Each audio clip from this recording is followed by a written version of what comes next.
தமிழ்நாட்டுக்குள்ளன்னு பார்த்தா ரொம்ப தீவிரமா ஒரு 100 வருஷத்துக்கு முன்னாடியே இத தொடங்கியாச்சு. பெரியாரெல்லாம் பயங்கரமான வாய்ஸ்லாம் குடுக்க ஆரம்பிச்சுட்டாரு பெண் விடுதலை நோக்கி. ஆனா இந்த 100 வருஷத்துல பெருசா அது ப்ராக்ரசிவா இருக்கா? ஆனா இப்பவும் கூட இந்த மாதிரியான பிரச்சனைகள்லாம் நடந்துகிட்டே இருக்கு. அப்ப என்னதான் ப்ராக்ரஸ் இதுக்கு? அந்த காலத்துல இதெல்லாம் நடக்கவே இல்லையா அப்படின்னு கேட்டா, அந்த காலத்துலயும் நடந்திருக்குது. ம். அந்த காலத்துல இத பேசியிருக்காங்களான்னு கேட்டா இல்ல. இன்னைக்கு நமக்கு வந்து ஒரு பெரிய ஸ்பேஸ் இருக்கு. இத பேசுறதுக்கான ஒரு இடம் இருக்கு. அ இந்த இடத்துல கூட இந்த மாரி பாதிக்கப்பட்ட பெண்கள், சர்வைவர்ஸ் அவங்களுடைய பேர் இல்லாம எழுதுன்றதுனால தான் இவ்வளோ கட்டுரை வந்துச்சு. பேர் ம். போட்டு எழுதுங்கன்னு சொன்னா எத்தன பேர் இத எழுதியிருப்பாங்க? அந்த காலத்துல இது வந்து இத எதிர்த்து பேசுறதுக்கான ஒரு ஸ்பேஸ் அவங்களுக்கு இல்ல. குறைந்தபட்சம் சக பெண்ணோட உரையாடுறதுக்கு. எனக்கும் ம். இப்படி நடந்திருக்குது. உனக்கும் இப்படி நடந்துச்சாப்பா? உனக்கும் வலிக்குதாப்பான்னு இப்ப நம்ம கேட்கிறோம்ல.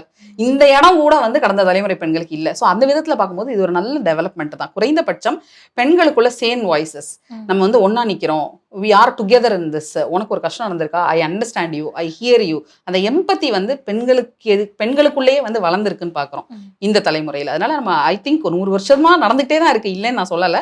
ஆனா குறைந்தபட்சம் இப்போ பெண்களுக்குள்ள வந்து ஒரு கமரடரி, ஒரு எம்பத்தி வந்து கிரியேட் ஆகி, ம். இதை பேசக்கூடிய ஒரு ஸ்பேஸும் உருவாகி இருக்கு அப்படின்னு தான் பார்க்க வேண்டியிருக்குது.